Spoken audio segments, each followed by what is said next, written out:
tape measure is a very handy thing to have in the shop. It's great for figuring out how long you've been working.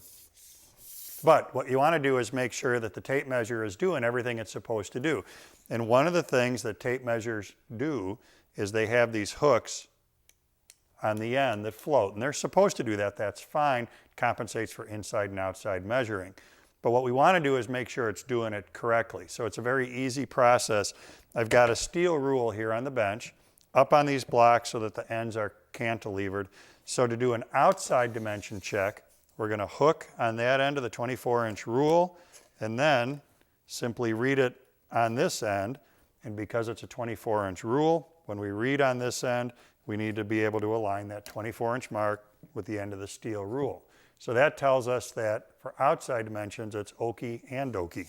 Now, for inside dimensions, I'm going to put the ruler on the bench.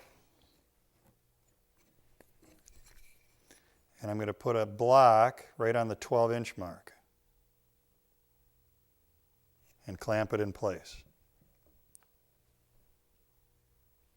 Then, just like you would do if you're taking an inside dimension, I'm going to allow the hook or the tip to go against that block, and then on this end, make sure that that 12-inch mark goes right to the end of the ruler. And if it does, then we know that your ruler is accurate for both outside and inside dimensions, and you can be sure that when you use it on your woodworking projects, it's giving you all the numbers that you need and should be getting because it's doing it accurately. So it's worth every once in a while making a check on your tape measure to make sure that it's accurate for both inside and outside dimensions.